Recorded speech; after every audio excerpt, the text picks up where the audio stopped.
और भनापुर विधानसभा का दुर्भाग्य है 60 साल से एक ही परिवार का सत्ता है, चाहे परिवार उत्तरगढ़ हो चाहे परिवार कदमनगढ़ हो। 60 साल से एक ही परिवार का सत्ता है, काहे भी विकास हुआ?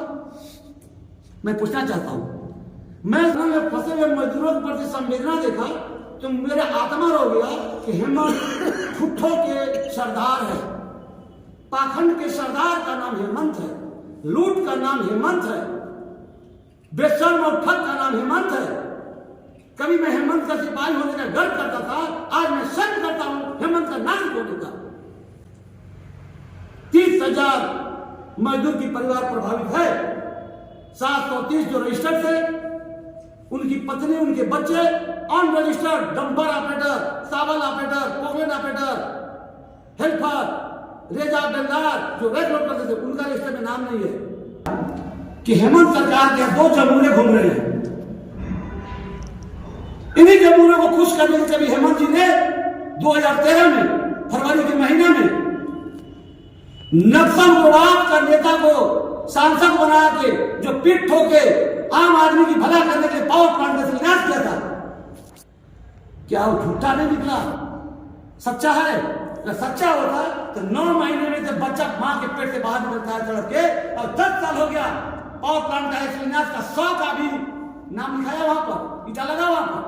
तो 23 मार्च 2020 में लॉकडाउन लगा था और 16 फरवरी 2020 को भनापुर तुलसीदामन माइंस जो कि कैपिट माइंस था, यानी बोकारो प्लांट जब उस समय की भारत की सरकार ने खोलने का निर्णय लिया तो उसका साथ ही यहाँ का तुलसीदामन माइंस का जमीन अधिग्रहण कर उसका माइंस, उसका पत्थर निकाल के वहां सप्लाई का कार्य कराया, क्योंकि वो एडहाक का माइंस नहीं था, प्लांट का नेसेसरी भी कंपलसरी वो माइंस था। उस माइंस को हेमंत की सरकार ने बंद कर दिया, जिसमें कि 730 बी फार्मा बोला जाता है, यानी रजिस्टर्ड गवर्नमेंट के साथ अप्रूव्ड मजदूर कार्य करते थे। उस समय के तत्कालीन एसडीओ कपिलेश्वर नारायण जी से हमारी बात हुई। उन्होंने कहा कि देखिए चौबे जी, अभी तो हम लोग जान माल की सुरक्षा पर लगे हैं, देख रहे हैं जेल में इतनी टेम्परेचर, इतनी गर्मी भी, हम लोग रात दिन रोक के लोगों को घर में समझा के भेज रहे हैं। थोड़ा सा नॉर्मल स्थिति होनी चाहिए तो इस पर बात किया जाएगा। जब नॉर्मल स्थिति थोड़ा सा हुई सितंबर के महीने में, तो हमने शुरुआत किया और हमने हेमंत सरकार से वार्ता किया, खुद जाकर उनके खनिज सचिव के श्रीनिवासन से मिला। उन्होंने बात को मुख्यमंत्री से पहुंचाया। दिसंबर बीत गया, कोई कार्रवाई नहीं हुई।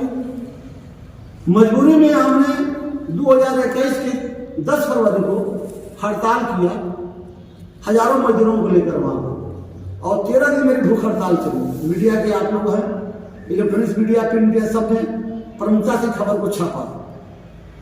तत्कालीन डीसी पाठक साहब आए, तत्कालीन एसडीओ आलोक कुमार जी गए। आनंद फानंद में हेमंत की सरकार ने 2 साल का लीज भेजा, लिखी। तत्कालीन डीडीसी उपाध्याय साहब ने लेके आए, साथ में श्रम विभाग के अधिकारी थे। तो हमने कहा कि भाई हड़ताल में मुख्य रूप से मैं ही कार्य कर रहा हूं, कोई भी जनप्रतिनिधि सब घर में सोए हैं, हम सड़क पर है, कोरोना काल है, ठंडी का महीना है, मजदूर 1000 भूखे पेटे 5 दिन से नहीं 13 दिन से यहाँ पर है कि 2 साल में 13 महीना तो बीत गए। माइंस के अधिकारी सामने बैठे हैं, बोल रहे हैं कि पर्यावरण का क्लियरेंस लेने में हमको 1.5 साल लगेगा, 18 महीना लगेगा, तो आप लोग 5 साल का लीज दे दीजिए और हम माइंस चालू कर देते हैं। तो जिलाधिकारी पाठक साहब ने डीडीसी साहब के अनुशंसा पर, एडीओ आलोक कुमार के अनुशंसा पर, मैनेजर एचआर तुलसीदामन माइंस के अनुशंसा पर राजेश पाठक जी ने सरकार के पास पत्र लिखा है। खनिज विभाग के सचिव के श्रीनिवासन ने सरकार के पास मुझे लेकर गया 5 लेबर के जो प्रतिनिधि थे। सरकार ने आश्वासन दिया कि हम जल्दी इस पर संज्ञान लेते हैं। करते करते पूरी 21 बीत गए। पुनः हमने 21 के दिसंबर में हड़ताल किया। वो आंदोलन का हड़ताल का जब तक मांग नहीं पूरा हो गया हटेंगे नहीं। और हमारे व्हाट्सएप पर है, हमने सारा आपका मीडिया के माध्यम से जो बात कहा था वो हेमंत व्हाट्सएप पर पहुंचा दिया। हेमंत साहब ने पढ़ा है और नीला टिक आया है। और हमने कहा कि आजीवन आपका झोला ढो देंगे, मजदूर का भला हो जाए। सवाल पेट का है, लॉकडाउन का है। हजारों हजार किलोमीटर लोग प्रदेश से पैदल आ रहे हैं घर के, और घर के मजदूर बिना रोटी के हो गए। सरकार के कान बंद रहे। हमारे हड़ताल को देखते हुए तत्कालीन या वर्तमान में पीएचडी के मंत्री नितिन ठाकुर जी पहुंचे। अपना हड़ताल को समाप्त करवाई थी इस बात के साथ कि हम लीज दिलवा देंगे। और उन्होंने सबके सामने कहा कि बात सत्य है, यह केंद्र सरकार का लीज नहीं है, यह राज्य सरकार का लीज है और राज्य सरकार को देना है। अब किस कारण से हेमंत सरकार ने लीज को नहीं दिया, हम आज तक नहीं समझ पा रहे हैं। कल जब उनका हमने टनल में फंसे हुए मजदूरों के प्रति संवेदना देखा तो मेरा आत्मा रो गया कि हेमंत ठुट्ठों के सरदार है, पाखंड के सरदार का नाम हेमंत है, लूट का नाम हेमंत है, बेशर्म और ठग का नाम हेमंत है। कभी मैं हेमंत का सिपाही होने का गर्व करता था, आज मैं शर्म करता हूं हेमंत का नाम होने का। 30,000 मजदूर की परिवार प्रभावित है। 730 जो रजिस्टर्ड थे, उनकी पत्नी, उनके बच्चे अनरजिस्टर्ड डंपर ऑपरेटर, सावल ऑपरेटर, पोगलेन ऑपरेटर, हेल्पर, रेजा बेलदार जो रेक लोड करते थे, उनका रजिस्टर में नाम नहीं है। उन सारे परिवार को जोड़ेगा तो भनाटपुर में चाहे वो लेबर बहियार के हो, चाहे अधौरा के हो, चाहे गरमान के हो, चाहे भोजपुर के हो, चाहे खरौंदी के हो, चाहे कैलान के हो, चाहे माईदिया का हो, चाहे सिंगी जाली का हो, चाहे पिपरी का हो, चाहे सिंगुरिया का हो, चाहे अरसली का हो, हर पंचायत के लेबर वहां पर थे। लेकिन मैं समझ नहीं आ रहा है कि हेमंत सरकार के 2 जमूरे घूम रहे हैं। इन्हीं जमूरे को खुश करने के कभी हेमंत जी ने 2013 में फरवरी के महीने में नक्सल प्रभाव का नेता को सांसद बना के जो पीठ ठोके आम आदमी की भला करने के लिए पावर प्लांट में शिलान्यास किया था, क्या वो झूठा नहीं निकला? सच्चा है।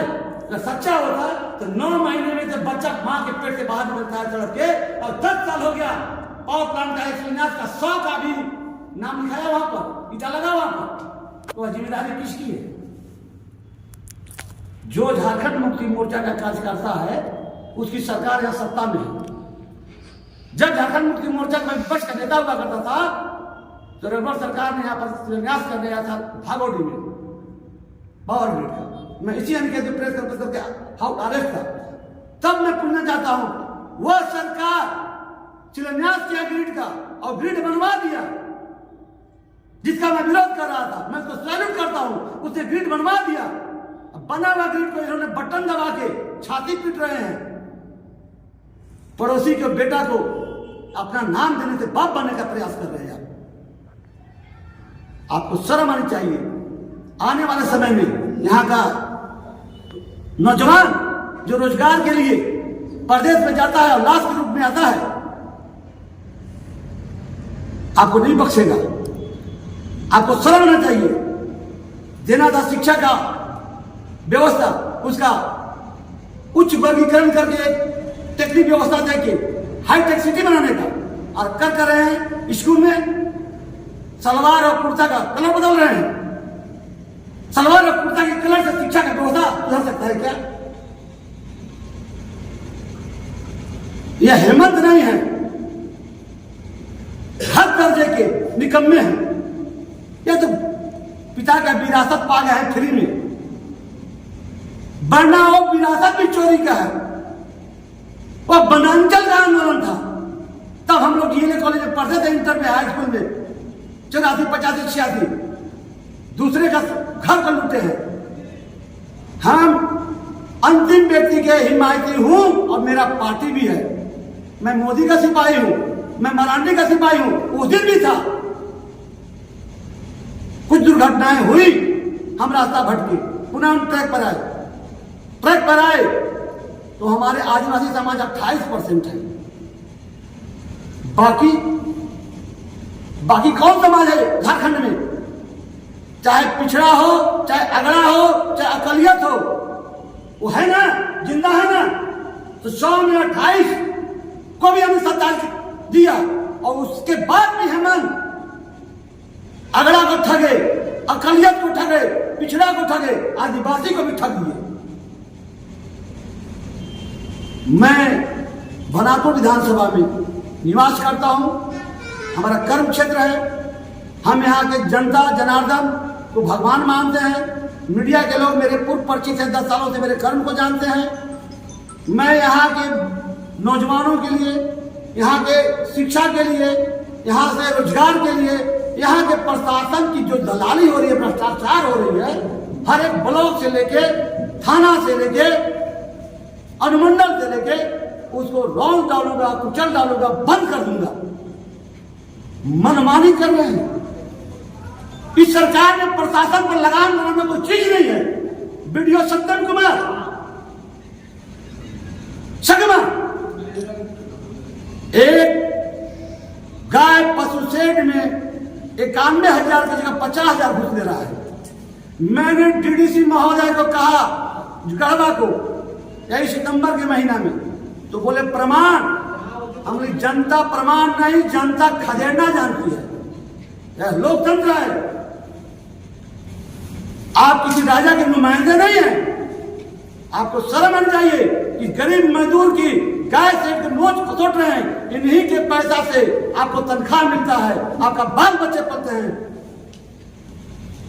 धुरकी, खरौंदी, होनारपुर, रमुना, नगर, बिशनपुरा, डंडाई तमाशा मत किया। माटी का माधव के रूप में हमारे एक एसडीओ यहाँ पर बैठे थे, कहने को तो क्लास 1 IAS दो। तुलसी दामा के मजदूर की समस्या है तो मुंह में चुप, आम जनमानस की समस्या हो तो चुप।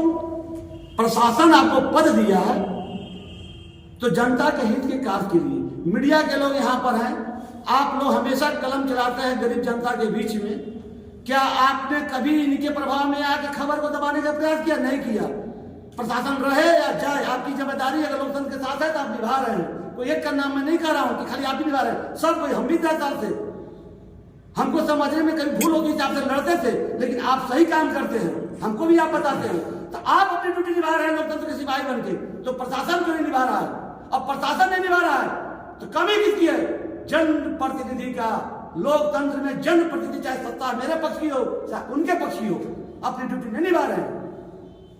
मुखिया का प्रशिक्षण हो रहा है, बीडीसी का हो रहा है, वार्ड मेंबर का हो रहा है, जिला पंचायत सदस्य का हो रहा है, नगर पंचायत सदस्य और अध्यक्ष का हो रहा है। प्रशिक्षण प्रशिक्षण प्रशिक्षण। अरे इन लोगों की जमीर की प्रशिक्षण कब होगा? मंत्री जी का। पूरे बालू कहां गए? जोगी सरकार के यहां। उत्तर प्रदेश में हमारी सरकार है, अब बालू बंद, और वहां प्रधानमंत्री निवास बन रहा है। ये बालू चोरी कौन करा रहा है? हेमंत करवा रहा है। पेयजल मंत्री की क्या औकात है चापाकल गड़वाने वाले का? वो हमारी सड़क को कहते हैं, जो बाईपास बन रहा है, कहते हैं हम लाए हैं, तो मुआवजा हमारे मीडिया बंधु के घर परिवार का जमीन लिया है, क्यों नहीं मुआवजा देते हैं? उनकी औकात है तो पैसा गडकरी साहब का, केंद्र सरकार का, योजना केंद्र सरकार का, अनुशंसा सांसद का, कन्हैया चौबे का जनप्रतिनिधि भनापुर विधानसभा के नेतृत्व कर रहे हैं, तो क्या मैं दुमका की समस्या हल करा पाऊंगा? मैं प्रदेश अवसर का नेता हूं। तो सांसद पलामू का, तो केंद्र में सरकार सांसद का, तो सांसद अगर वहां गडकरी से मिलके बाईपास की समस्या हल करा रहे हैं, बाईपास के रैयतों का मुआवजे का पैसा तय करा रहे हैं, तो छाती पीटते हैं हेमंत के मंत्री, हेमंत के गुर्गे। और भनापुर विधानसभा का दुर्भाग्य है, 60 साल से एक ही परिवार का सत्ता है। चाहे परिवार उत्तरगढ़ हो, चाहे परिवार कदमगढ़ हो, 60 साल से एक ही परिवार का सत्ता है। कहीं विकास हुआ? मैं पूछना चाहता हूं, मैं संगठन का झोला ढोने आया हूं, मैं भरत बन के खड़ा ढोऊंगा, लेकिन राम बनिएगा तब ना। हमको राम की तलाश है। मैं रावण का पुतला जलाता हूं। तो 60 साल में 3 पीढ़ी बीत गई। जब मैं आया था नगर में तो शुभम का दाढ़ी नहीं जमा था। आज शुभम जो है जवान हो गया, 15 साल 15 साल का था, 25 साल का हो गया, मुझे आया 10 साल हो गया। हमारे काका श्री बैठे पत्रकारिता कर रहे हैं। उस समय मैं आया था, चेहरे का तेज कुछ और था, आज समय में बुढ़ा हो गए। जितने आप नौजवान हैं, आप अपने घर का खा रहे, कौन सी तनख्वाह मिलती है आपको, क्या व्यवस्था मिलता है? रात दिन जनता के लिए, समस्या के लिए। यही क्षेत्र है ना कि बालू में गोली चलाते आप दौड़ के गए थे वहां पर, समाधान हुआ क्या आज तक? यही हेमंत को मैं लाया था, बालू में 3 यादव की हत्या हुई थी, बोले सरकार मिल जाएगी, मैं उसी जगह पर को समायोजित करूंगा, रोजगार दूंगा। यादव की लड़का की हत्या हुई, यादव की पार्टनर की सरकार आरजेडी, सारे यादव के नेता पहुंचे, हेमंत पहुंचे, क्या लाभ मिला? क्या उन तीनों महिलाओं का राजनीति कर लिया अपना।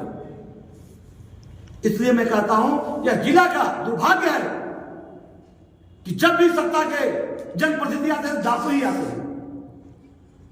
कोई बालू लूट रहा, कोई रोड लूट रहा है, कोई गल्ला लूट रहा है। आप भी कुछ कीजिए, आपकी कलम में ताकत है इस सरकार को खाए फेंकने के लिए। हर मोड़ पर नौजवान को खड़ा होना होगा। कम्बल बांट देने से हमारे यहां की समस्या समाधान नहीं होगी। 1-2 लड़की की शादी हम करा दिए तो उससे समस्या का समाधान नहीं होगा। समस्या का समाधान होगा, यहां बिल्डिंगें बनवा के ठेकेदारी करने हो चुकी है, वहां पर अच्छा शिक्षक, अच्छी व्यवस्था। क्या दुर्भाग्य देखिए, 3 कॉलेज यहां रन कर रही है, टाउनशिप कॉलेज रन कर रही है, लेकिन लड़का जब कॉलेज से इंटर भी करता है तो जाता है गुजरात, जाता है महाराष्ट्र, जाता है पंजाब, जाता है हरियाणा। वो अधौरा में क्यों नहीं रुकता है? रोजगार क्यों नहीं अधौरा में है? कॉलेज तो चमक रहा है। वो मदैया में क्यों नहीं रुकता है? उस कॉलेज से उनको मिलता है माल। लड़का पढ़ रहा है, गुजरात में लेबर काम कर रहा है, इनको महीना दे रहा है।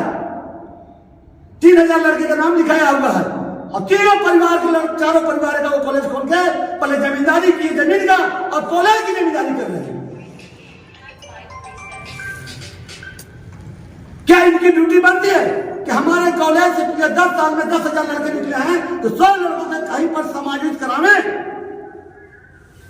कराएं कहीं पर।